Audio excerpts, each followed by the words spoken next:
think we'll get started. So this is Hot Remedies for Solar Panel Fraud. We're going to be talking about legal issues in the solar panel industry as well as the home improvement industry in general. My name is Natasha Blazer. I am a staff attorney at Housing and Economic Rights Advocates, or HERA. We're going to cover a lot today.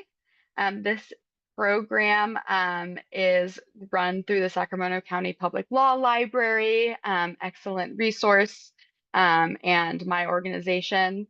Um, you can ask questions throughout the presentation, and I'm going to do my best to get through all of them at the end. So you can use the chat or Q&A function. And as a disclaimer, of course, me giving this presentation to you doesn't create an attorney-client relationship between us. So nothing's privileged, or confidential or things like that. It doesn't create an attorney-client privilege between you and the library or my organization, and all of that. So it's general information. If you have specific questions about your specific situation, I would encourage you to reach out to us, so we can kind of give you more information about your specific situation. So what we're going to cover today generally is some common issues and red flags in the home improvement industry, including how to vet contractors and what are your options when disputes arise or things go wrong, as well as financing. A lot of home improvements, including solar panels, are expensive. There's a lot of financing setups out there. And so we're going to talk a little bit about that, as well as a lot of scams that we see in that area. We'll talk about some key legal rights and protections, as well as some additional information on solar panel systems specifically, and how to understand your solar panel system and things like that. So we're covering a lot of ground, and I'm going to move quickly a little bit. But some of the slides you'll see have quite a bit of information on them. That is so that you can refer back to them as a resource. You should see the slides in the chat. If you don't, we'll post it again, so that you can use them both to follow along if you'd like, or just as a resource after the presentation is over. So a lot of the harms that we see kind of fall into three big buckets. A lot of times solar panels or other home improvements are sold via door-to-door sales. People are walking around neighborhoods. They'll basically give you a sales pitch on, why going solar is so helpful, all the benefits that you'll get. Sometimes it's an energy efficient HVAC, or something else. And so those are the kind of transactions that we're really focusing on, but a lot of the information that I'm going to provide you is also just generally applicable for if you're trying to get work done on the home. So one of the biggest issues that we see is just misrepresentations. The salesperson who's trying to get you to, agree to install that thing, or make that improvement, is not being completely upfront about the costs and benefits of that improvement. And we see this a lot in the solar panel space. And so throughout this presentation, I'll give a lot of examples of what I mean by that. We also see poor workmanship. Solar panels being put on the roof, but they're not actually connected to the grid, right? You're not actually benefiting them. Installations are incomplete or substandard. Sometimes there's damage to the home. For example, roof, damage to the roof in the solar panel installation or things like that. And then another big piece of this is the fraudulent or predatory financing. These things are expensive. A lot of times there's some sort of financing mechanism, whether it be a loan, a lease, something else, that is going to, make it accessible to people who can't just pay cash up front. And what we see a lot of is homeowners getting signed up for something that they didn't actually know the true terms of. Either they didn't even know that they were entering into a loan, or that was happening, or that they just don't have full knowledge of the terms. And so this is kind of the biggest issues that we see. And I'm going to give you some specific examples of kind of what to look out for. So I know there's a lot of information on this slide. You can always look back at it. But some things to look out for, right? When the financing finds you instead of you finding the financing. When someone knocks on your door and gives you something that sounds too good to be true, it probably is. We see a lot of people being told that the panels or other home improvement work is free, or that you will receive a payment from the government in the form of like an incentive payment or a tax refund, or something like that for going solar or doing this energy efficient improvement. We see that misrepresented a lot. People are not given, full copies of the agreements. People are getting rushed to sign the agreements. And we talk about not knowing that the loan is even happening. How is this possible? It's possible through electronic signature fraud and fraud with documents on, the tablet or the iPad that the person might be carrying around with them, or maybe they want to use your phone. And so that's really how these things are possible. A lot of times people don't know the full cost or payment terms. So if you're even a little bit unsure about what you're being offered, right, that's a red flag. The promise that your electrical bills will be completely eliminated, right, $0 is a red flag because first of all, you always are going to have to pay the service fees for getting electricity from the utility, and so $0 is actually impossible for a bill. But even more than that, a lot of times there's a lot of promising of the production of the solar panels without any of those promises actually going into writing or actually backed up by the functioning of the solar panels. And on the contractor side, they are licensed, or they should be.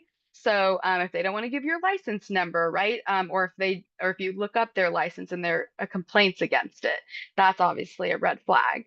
Other things are, if it's kind of unclear what the price is going to be at the end of it, if they're trying to get you to pay,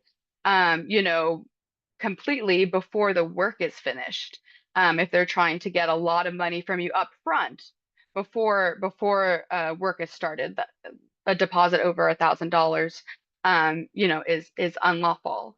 And so those are the kind of things that we see, and we'll talk about it more.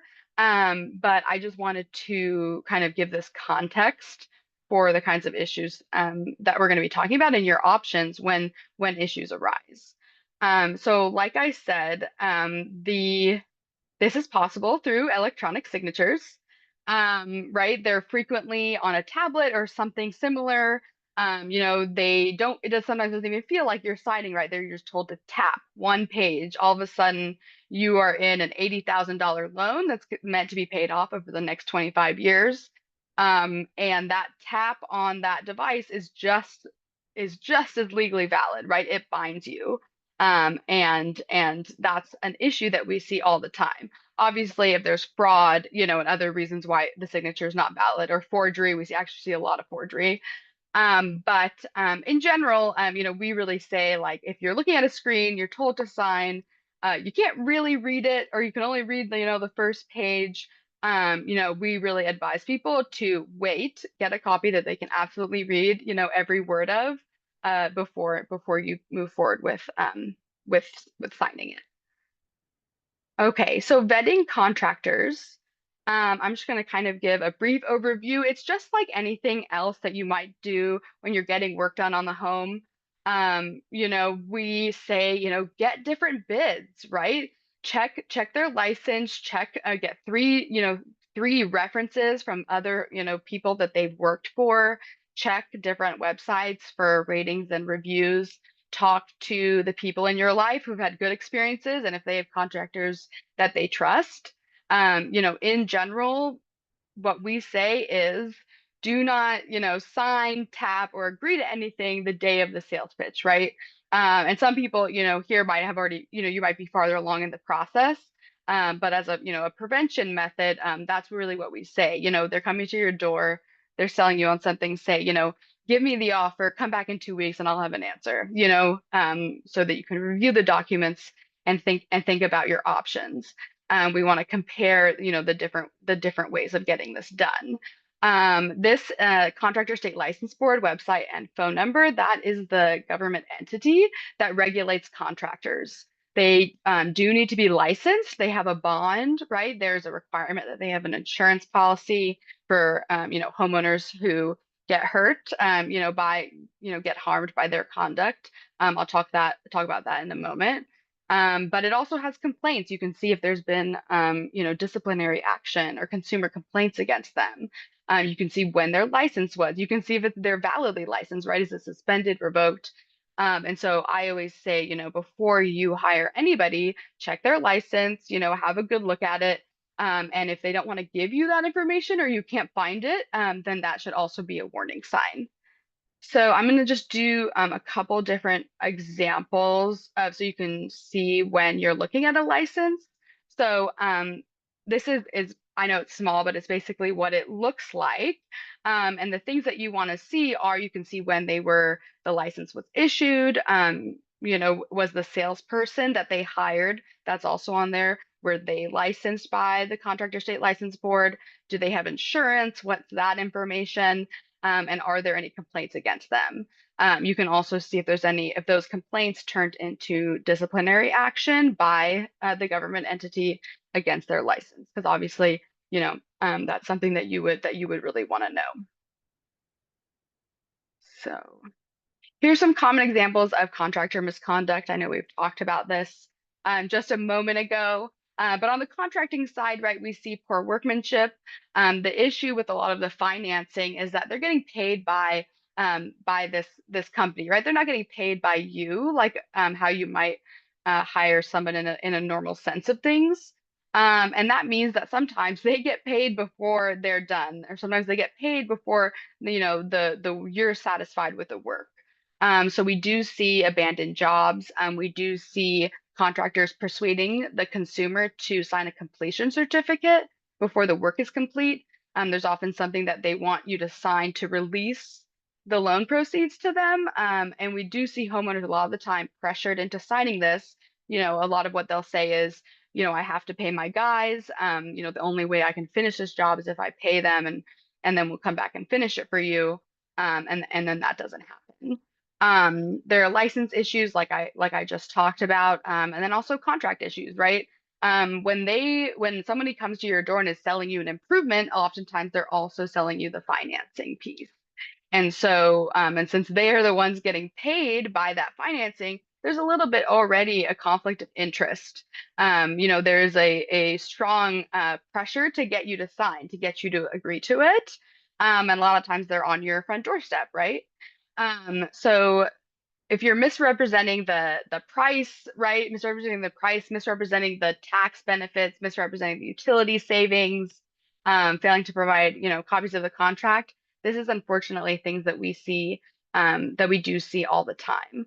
So some general advice for if you're in a dispute with a contractor, keep a clear line of communication. I say document everything, right? Emails, text messages, take photos of the work, photos of the project, and maybe none of it is, maybe you don't need it down the line. It's always better to have it, just so you have that documentation. If there are issues, put them in writing, communicate them to the contractor. A lot of them will want to fix the issues. And then, if they don't, then that's when you can file a complaint with the contractor state license board. You can file a bond claim for any losses, right? Let's say they damaged something, or they charged you but didn't do the work, or there's something else that there's an issue with. Those are options, and obviously talking to a legal professional. In general, throughout this, I'll say review the contract. A lot of times I know people don't look very closely, at things. If they're telling you, promising the improvement is going to do something amazing, that promise doesn't really mean that much unless it's in writing, right? So you should look at it, check it, say, is what you just said in this thing that you're asking me to sign? Um, so I'm just going to go quickly through the process of filing a CSLB complaint. Again, this is the regulatory entity that license contractors. So you can file a consumer complaint. They also have one specific for solar panels if there are issues. I put the time limit on here, 4 years. Just do it right away. You don't want to wait too long and then not have the process as an avenue of relief. And they'll send you confirmation of receipt. They want to know the status of the dispute. A lot of times contractors, they don't want their license affected. They want to fix the issue. And so it's kind of at that early stage where they'll check in and say, hey, is this going to get worked out?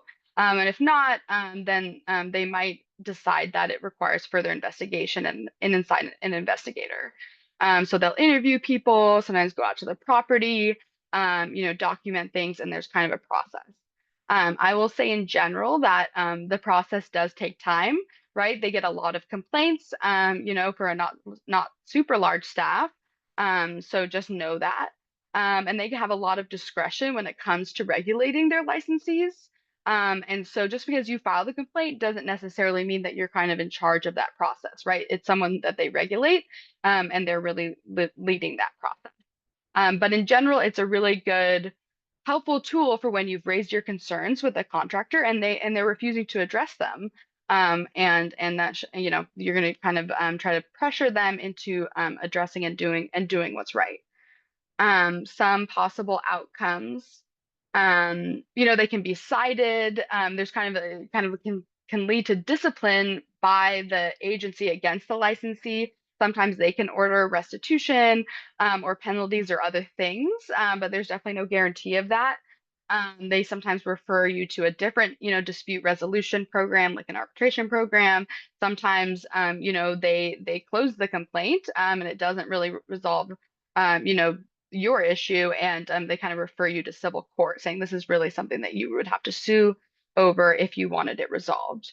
And I will say that although the CSLB does take complaints against unlicensed, contractors, they do have a much more limited kind of scope of regulation under them, since it's really the license that gives them the authority to regulate contractors. So the other kind of tool available to you is a bond claim. In order to have a valid license, a contractor in California needs to have a bond. As of January 1st, 2023, the bond must be for $25,000. And I will say that this is for everybody, usually for a bond period. So it's usually a 2-year period. And that means that if a contractor has, done the same conduct against a bunch of different homeowners, you're all kind of included in that one $25,000 pot. And so I just want to make sure that's clear. It's not 25,000 per, botched job or something like that. So what the bond is really for, it's essentially an insurance policy where if a homeowner suffers financial loss as a result of the contractor's, unlawful conduct, they can file a claim. The main thing to, think about is you're trying to identify what the contractor did that was illegal, and how it caused you to lose money, right? Did you have to pay someone else to fix their work? Did they not do the work that you paid them for? Was something else damaged and now you have to get that fixed?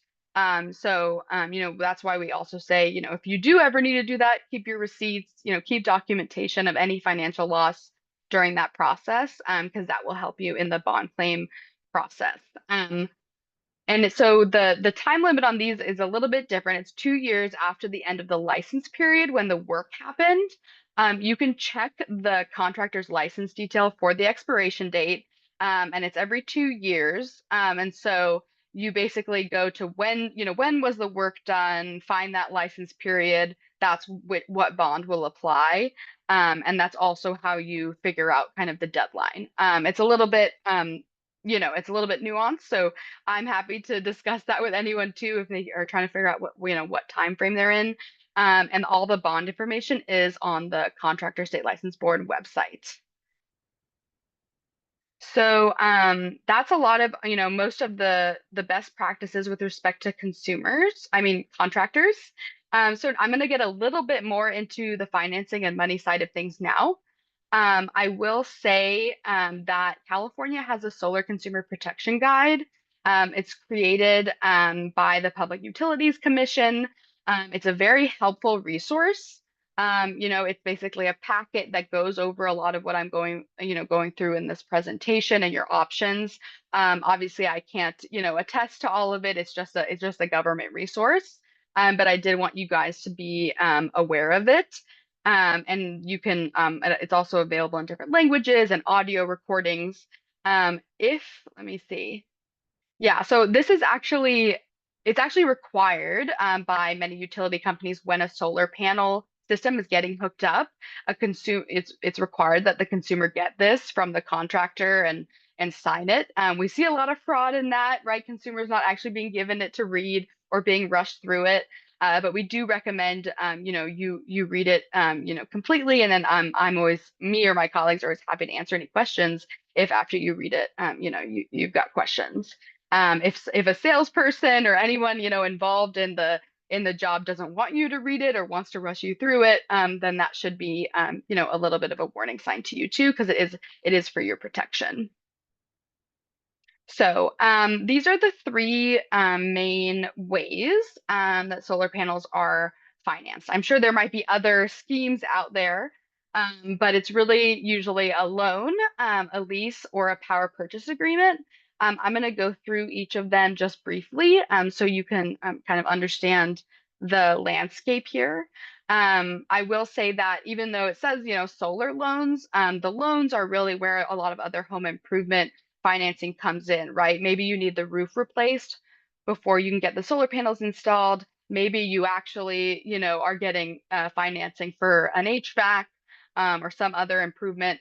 And so, this information, at least with respect to the loans, is applicable to that.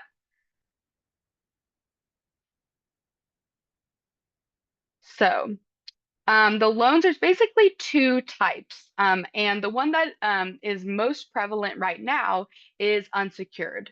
And that means that there's not, a lien on the home. You're not borrowing against the house like a mortgage. They can't necessarily come foreclose on you if you get behind.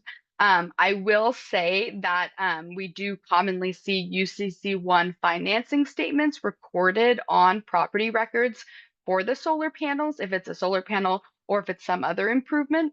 And these are essentially fixture filings, right? They're saying that they have a property interest in the thing that got installed in most cases, solar panels. And that, they have a property interest in that. So it's not really something that they're not going to foreclose on your home, but it's associated with the property record, right? Most entities would want it paid off if you were to sell or refinance. And so it's certainly not a secured loan like a mortgage, but it can impact your equity in that way. Um, so with these, there's usually no down payments. There's usually, a monthly payment amount. Sometimes they'll do an introductory rate and then the payment will go up at 12 or 18 months. This is often associated with they view as a pay down of the loan that's possible through a tax credit. And I can talk more about that. I'm not a tax attorney, so I don't want to, give any specific advice. But in many, many cases, we see people being told that they're going to get a tax refund or some other amount of money back to them for getting this energy efficient home improvement. That is not the case. There is a tax credit available, for solar panels, and there are certain criteria for that. But if in order to benefit from that, you have to owe that much in tax in the first place. So many of our clients who are low or moderate income or on fixed incomes, they don't owe tax anyway, right? And yet they're being sold on this loan where they're saying, oh, you're going to get this massive tax credit. So sometimes just, the existence of it is misrepresented, as well as just the benefits are overstated. Where they say you're going to get a 12 grand check in the mail, once the solar panels are installed, and that's just not the case. So just be aware, monthly payments sometimes they change. You want to understand exactly what monthly payments you have for the life of the loan, and just keep that in mind. So some benefits of this, you do own the panels, right? They can really help you in your utilities and other things.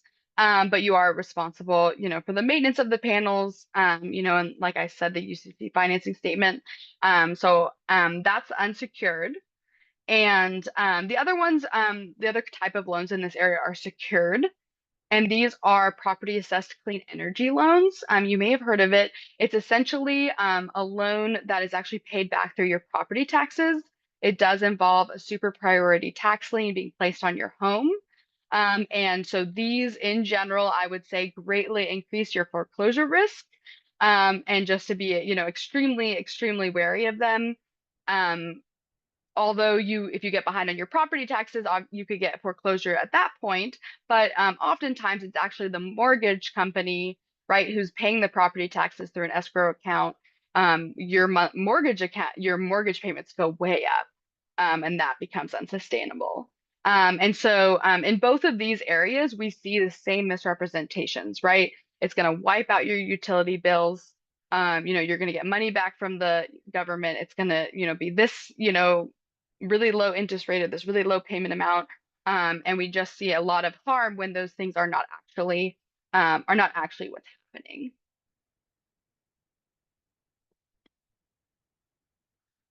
All right, there we go. So the second one that is a big way that solar panels are getting installed is by a lease, right? So you don't own the solar panels, you're renting it. So it's usually a fixed monthly payments over a number of years. Since you are not the owner, so you're not eligible for any tax credit associated with that. So that might be a con. The pro, is that you may not be as responsible for the maintenance, of the solar panels. So this is kind of again, a plus minus. Sometimes the minimum energy production is guaranteed in the contract. If that's the case, then I would definitely review it, right? Make sure that you're being told the actual amount that it's getting, they're promising it'll produce. And there's also often misrepresentations about whether it's a loan or a lease, exactly what the terms are, if you own them or not, and if you have an option to purchase or not. So a lot of these things are things that are they're misrepresented at the beginning, and then they're affecting your decision to enter into the contract, and then you find yourself in the contract that might not be as beneficial as you thought they would be. Um, Oftentimes, the purchase option is usually additional funds, right? Which sometimes people don't realize. So that's just some brief information on leases, and then we have a PPA, which is a power purchase agreement. This is another common thing that we see where the solar panels are installed on the home, and the solar provider is the one that actually owns the system, and then they sell you the electricity it generates. So it's a little bit like a lease, right? But it's different, because you are paying for, the solar panels being there, and you're paying for basically for the power that it's being generated. So it's a little bit different, and it's usually not fixed, right? They are anticipating the cost of energy will go up, and so there's usually a schedule of the way that the rates will increase. Again, you're not eligible for a solar tax credit. You're not guaranteed ownership of the panels at the end of the contract, things to be aware of. And in general, just because it's affordable right now, right, we always encourage people look at those rate increases, because something that's affordable now may not make a lot of sense if you look ahead 5, 7, 10 years. So those are some things, and across the board here, we see all those common misrepresentations, that we've talked about, and the electronic document fraud. Those things are common no matter the financing scheme that's being applied in your exact scenario. So I want to go over some just best practices and kind of know your rights, and also some options for if you have a dispute with the lender, just like we did with the CSLB. So in general, ask questions. We always say just ask so many questions, right? Make sure that you are clear on every aspect of the agreement that you're entering into, what's being promised, what's in writing. We always say get a copy you can read, both of any home improvement contract, right? Solar installation contract with a contractor, and the financing, right? A lot of times it's two agreements with two different entities. We want you to get copies of them both, copies that you can keep and read and reread. It's obviously sometimes hard to read, the documents. You can have an attorney assist you. But when it comes to scrolling a little bit on a tablet and then tapping, we really have seen that harm a lot of homeowners in California. We always say don't sign tap or agree on anything the same day as the sales pitch, right? You should get another pitch from somebody else, right? Check their prices against your local credit union lending you the money. Talk to your neighbor's contractor who, she says that she got a good deal. You don't need to agree to anything that that you're discovering right then, right? That is coming to you. You also want to go out and find your own things to compare it to make sure you're actually getting a good deal. Um,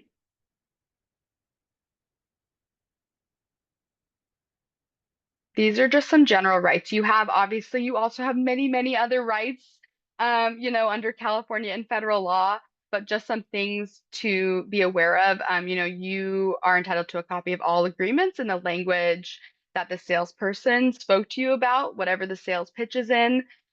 You have the right to cancel the contract if they're coming to you in your home and offering you a contract, no matter what, if you get cold feet the next day or 2 days later, you can cancel that.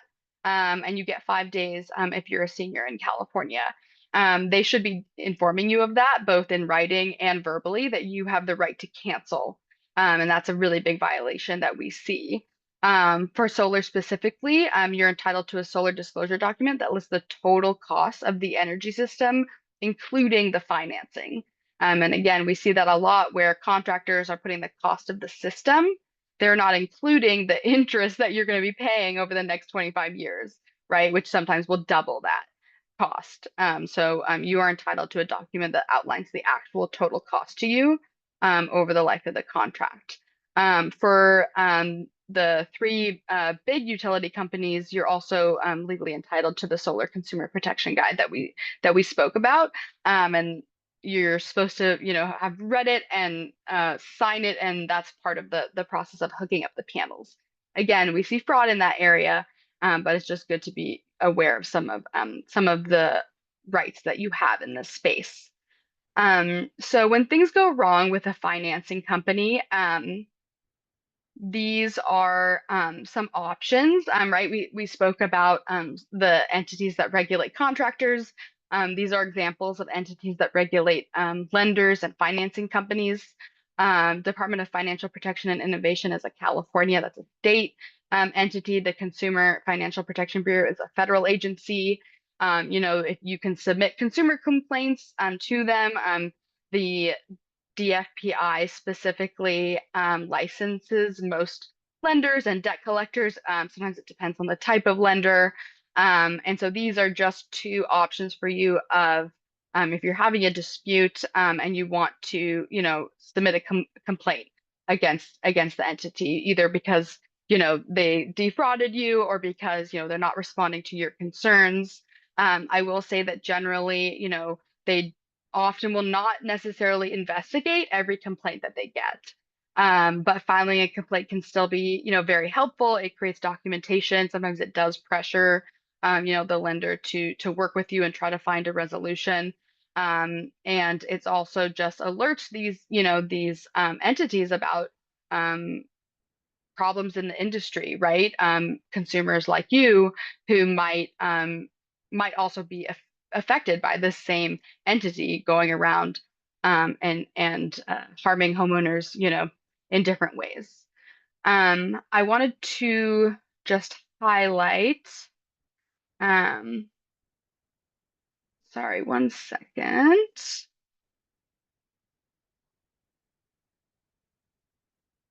I messed up. Apologies. Give me one moment. I'm gonna get my PowerPoint back. And then I'm just going to alert you to um, some alternatives, right? Right. Even if you need an improvement that isn't necessarily something that you can pay for out of pocket, and you want to protect yourself, what are some options that you have? So I think I think that's good. Let me know if you can't see it. Um, And so some alternatives just to be aware of. Um, sorry, one second. There we go. I'm just putting these here. I'm not going to talk in detail about them and their eligibility criteria and such. But I think that if it's something that you need financing for, it's good to explore your options. Um, these are some examples of government-backed lending programs, right? They are loans, but it's just a little bit different from, going out and, working with a private company. And then this is a list of private financing options. I will say, right, that these four things are you're borrowing against the property, right? You're borrowing against the home, so they're secured. So they're not necessarily your best options. But if you're already looking to refinance, right, or if a HELOC is something that you're interested in, a home equity line of credit, those are things where you can use that to get money to do improvements or do other things to the home. I think in general, if you are looking to, purchase solar panels or do another substantial improvement on the home and it costs money, just compare, right? What would it look like if you got a HELOC versus working with a private lender versus working with a credit union, and just really compare your options and read the fine print. Those I think that's the best way to kind of protect yourself. There are some solar programs for disadvantaged communities. These are very specific, programs, it's kind of really narrow eligibility and geography and other eligibility criteria. I just did want to highlight them, right? A lot of times, one of the common misrepresentations we see is people saying it's a part of a government program, right? You're going to get free solar panels, you're going to get money back from solar panels, etc. The In general, that doesn't exist, right? And if someone's telling you that, then you need to be wary. But there are some limited programs associated with solar or clean energy, and that's why these are here. So the likelihood that they apply to you is very low. But I did want to highlight them so that if you are curious or you want to educate yourselves, this is just some basic information about them. Some other home repair assistance. So these are a couple programs that are not loans, right? They're grants or other, the Energy Savings Assistance Program that could be available to you for improvements or other things. And so again, if you're looking to it, right, I would check this first, right? Check if you can get assistance via a grant or a nonprofit first. And then you can go on to looking at your options otherwise. Habitat for Humanity is one, Rebuilding Together. It really depends on also where you are, obviously your specific situation and also just your locality. These are just some other helpful programs I wanted to highlight. They're basically to get your electricity and energy cheaper or at a discount. Um, they're usually based on income or other criteria. The medical baseline is if you you have some sort of device or other conditions that require the use of electricity, right? And a lot of times we see that, especially if you're really reliant on like I said, a machine or certain conditions in the home. I know that it can be really hot, right? And that can affect your health. And so, if you have a doctor's note or some other documentation, you could be eligible for that. I would just say call your utility company or go online. There's a lot of information about it. Then they can make available to you. Um, and then one of the last slides I wanted to discuss just very briefly is understanding how solar panels, kind of the process of them getting hooked up and the process of their billing. So solar panel, basically what would happen is, let's say you enter into a contract for the installation of solar panels. They're put on the home. Obviously, they have to get permits, right? They get permit inspection. We see a lot of issues there with workmanship, right? People not getting the permits or it never passing inspection. So always be checking on that. Um, and then once it passes final inspection, then an application is submitted to the utility company to get it connected. Even if it passes inspection, you need permission from the utility company because it needs to be hooked up to the grid to function. So that process can take time. It's good to kind of just be aware of it, because we see a lot of abandonment of projects before that final step occurs. We see, people getting contractors getting paid and leaving, and maybe that hookup never actually happens, which means you don't end up getting the benefit. So we do see that issue. So just be aware of that step. And then once you do get hooked up and you start getting billed, we see a lot of issues with this because the way that the bills become due is really at the end of a 12-month period. And so if the panels aren't working like they were promised, or they aren't working at all, a lot of times people don't realize that right away because they still have really low bills. So you're always going to get kind of the baseline fees for just serving and generating the electricity, right? So let's say you get a bill for like 8.50, $8.50, or something like that. And so you think, okay, it's a really low bill. What happens is month to month, they are monitoring how much energy your solar panel system is producing, and they're crediting that on your account. So let's say, it's a really sunny month and you do really well, and then the next month, there's not that much production. What they don't want to do is have to deal with figuring that, what you actually owe every month, because it is seasonal, and things go up and down. So what they do is they keep a record of it, and at the end of 12 months, all of your production and all of your use is then, compared to create the final, what they call a true up bill. And this is really important. On your bills, you can keep track of it, right? It's not maybe front and center, but it will be on your bills. And we always say, keep track of it. This process is called net energy metering. And so you'll see NEM, and you should be able to follow how much your solar panel system is producing. And so that you can plan for that amount, because it can really sneak up on you, and it can be really harmful. And then all of a sudden, you're really behind on your utility bills, and you're facing shut off, even though you've invested this money into a solar panel system. There are explanations for how to read your solar bill online, and if you need assistance with that, then we are always happy to help. It can be a little bit confusing, to be honest. So the last thing I wanted to say is just, so these are some of the issues that we work on generally. HERA is a California statewide not-for-profit legal services organization. So we provide legal services to low and moderate income residents, just to help them in all aspects of kind of their financial life. So we do a lot of debt collection and credit reporting, in addition to the home improvement work that we do.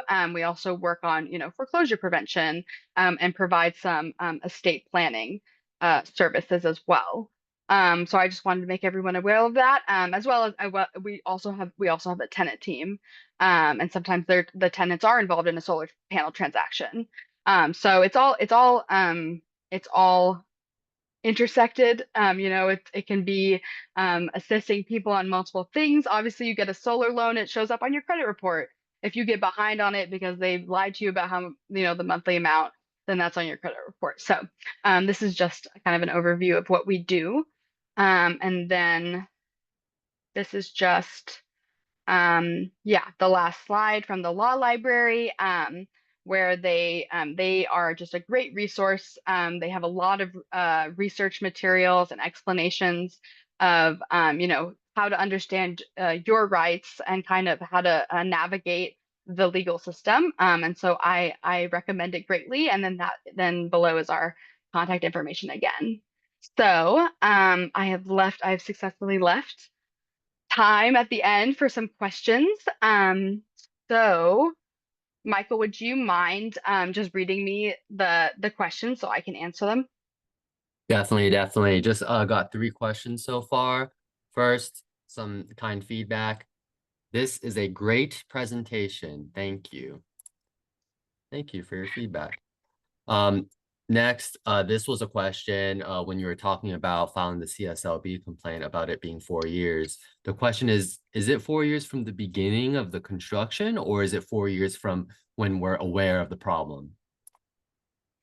So there's kind of a little bit multiple lines of reasoning on this. It is usually not it is not 4 years from discovery of the problem, usually.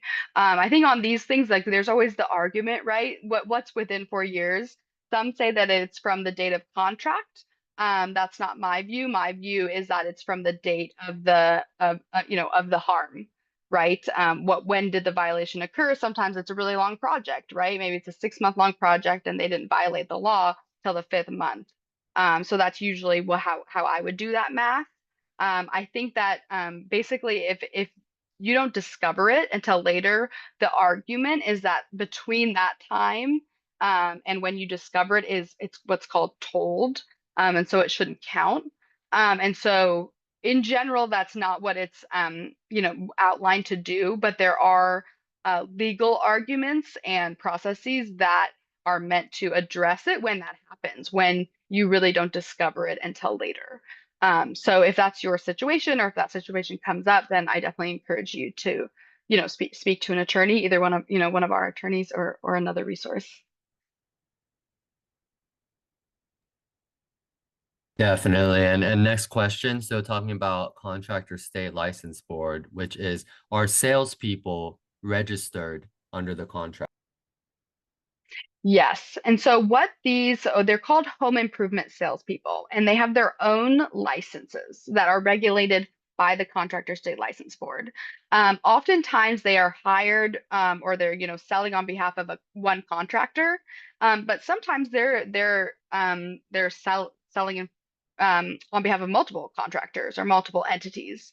And so they're licensed. Their license has to be on the contract, right? That's a requirement, and then they should be registered with the contractors that they work with. So if you look up the contractor, you can click and see a list of their registered salespeople. If you look up a specific salesperson, you should be able to see a list of the different contractors and other licensees who they're associated with. So they are regulated, and if the salesperson is the person who you're complaining against, you can submit a complaint against them.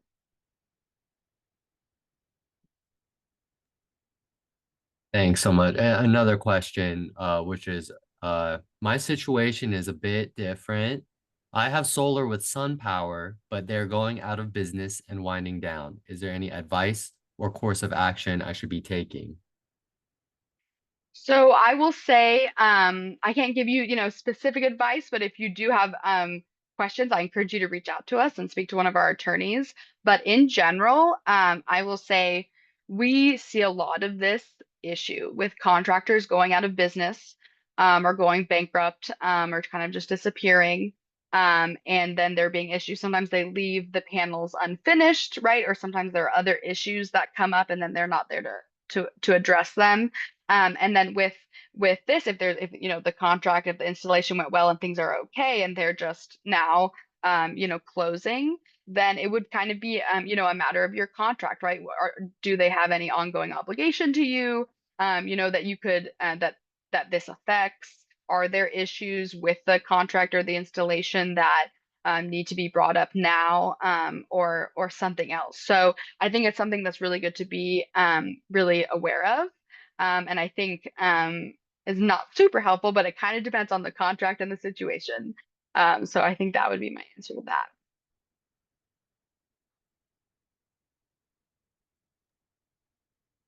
Got it. And there's another question that's written as follows. Can you address going to the Department of Energy directly? So my question for that would be, are you referring to the Federal Department of Energy? Um, so in general, the so the utilities are regulated by the California Public Utilities Commission. And so they are very active in this space and they advocate on the part of consumers and utilities. But they, it kind of depends with any government entity, it depends on what they regulate. So, in California, the contractors are regulated by the CSLB. If there's a specific energy provider, then it would be regulated probably by the CPUC, right? But if they're also providing a financing, right? A lot of times, if they're a solar provider, then they're also doing a power purchase agreement or something like that. That could be arguably some sort of, financing scheme or contracting scheme. So that's how I would address that. I'm not, if you have more specific question, like, oh, is complaining to the Department of Energy helpful, or do you have a process on that? I'm happy to discuss it more. I will say that it's not a resource that I use often, but I mean, I don't think that no stone left unturned. You know what I mean? I think that talking to different government entities, because it's a complex issue, is always a good idea. Definitely, yeah. And this attendee clarified that she was referring specifically to the federal GAO, Government Accountability Office, PACE loan fraud. Yes. So PACE, and that's very specific to PACE, because PACE was basically like federal funding that then was implemented by states. And PACE is a really specific structure, right? Because it does have that kind of federal source, but then it's implemented locally by local tax offices, right? In the sale of bonds to then put on the tax lien. And there's kind of these quasi-governmental entities that have been created to then, create the tax liens, and then they pay private companies to administer them. And there's kind of like fraud everywhere in every step of that. So it can be pretty complex. I think on PACE specifically, complaining to both federal entities and the DFPI is key. PACE lenders and PACE administrators and salespeople who sell PACE are regulated by the DFPI, the state entity. The issue with sometimes these, kind of there where they both kind of overlap is that sometimes the government entities will point to each other. So my only concern is that they might say, oh, well, maybe you should be talking to your state analog. But I think generally, if there's an issue, submit the complaint. There's no harm in submitting the complaint. You might get traction, you might get information and resources. It might highlight some misconduct that's very important to highlight. So in general, I would definitely submit a complaint if there's an opportunity to.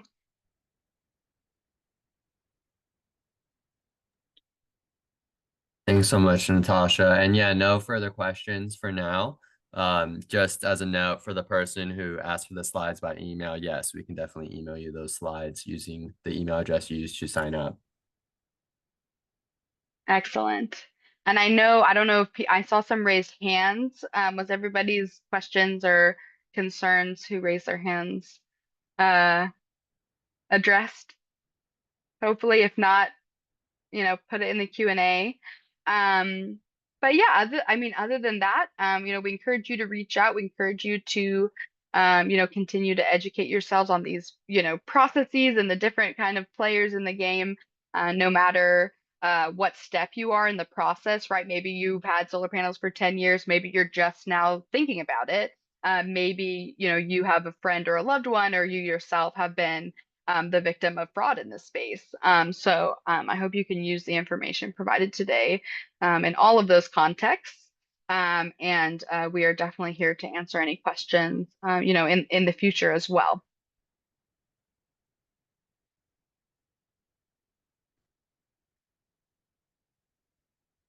Okay, well, if that's nothing else, okay, I see a raised hand. Do you have a question?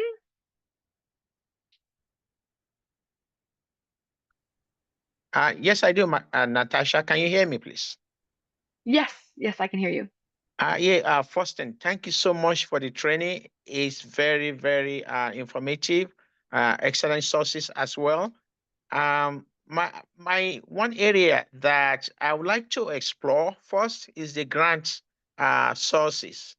So I would like to know, I saw those, I was trying to take a screenshot of that slide, but I didn't get to it before the slide changes. Is there any way we can get a copy of that sources of grants, and then so we can explore those? Yeah, so I'm sorry, the slides should be available in the chat. If Okay. they're not available in the chat, then we can maybe message you specifically or email. So yes, I want you to be able to refer back to these slides as easily as possible. And I think, I mean, obviously sometimes there are federal options, but also sometimes it really depends on the locality. So exploring your county or city or local nonprofits that might have Exactly. options. Yeah. So it really depends kind of. So you might need to do your own research. Sometimes also talking to the utility. They may know of some resources or have particularly the energy savings, program sometimes can provide different things. So Mhm. that's what I would suggest for you. And then are you able to download the PDF in the chat of the slides, or we can also email it to you? I haven't tried. I haven't tried yet. Okay. Yeah, so it should be there. You can download it onto whatever device you're joining in on. But please reach out if you're unable to do it. Our contact information is on the slide right now. And we absolutely can get you a copy. Okay. And we did just have one more question come in, which is asking, do you recommend the claims be remedied in a small claims court or another venue? So I think that both small claims, and limited civil or unlimited civil are definitely options. In general, because many people can't afford or don't want to hire an attorney to represent them in court. Small claims is a great option because there aren't attorneys allowed. So it's kind of more of an even playing field because whoever you're suing or trying to get a remedy from also can't be represented by counsel. And so I do think that small claims is an excellent resource. And the law library actually has some great guides, and templates and information on doing that. So if that's something that you're interested in, definitely explore that and ask someone at the library. But you're always, you could always sue in civil court, right, depending on the amount of damage. And there are attorneys who take these cases and litigate these cases. But sometimes it obviously depends on the facts, right? There's more harm than there is people who can work towards the solutions, which is why small claims is a great resource. Definitely. Just one more question. My company is out of business, warranty is void. So if I need repairs, where should I go? Yeah, yeah, no, and that can be very difficult. I think just like for anything else on the home, where you need to go out and find someone and hire someone to do the work, um, I would just be following kind of the best practices that we talked about. You can ask around other people in the neighborhood who have solar, or family and friends. Check the license, check online, reviews. If you can find multiple companies, who are willing to, do repairs or something of that kind, then obviously you would want to compare the bids and things like that. If you have a financing, um, you know, s- set up, right? If someone financed it and you're also paying on a loan or doing something else, then that also could change your options. So I would also look at that.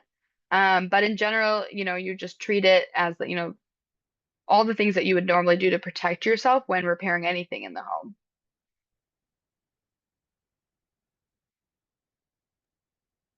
All right, thanks, Natasha. No further questions. Okay, great. Thank you, Michael. Um, so that's it for today. Thank you for joining. And we were very, happy to have you and to discuss this important topic. Please reach out to inquiries@harrisca.org if you need a copy of the slides or have anything else. Other than that, we'll be ending the webinar now. Bye bye, everybody.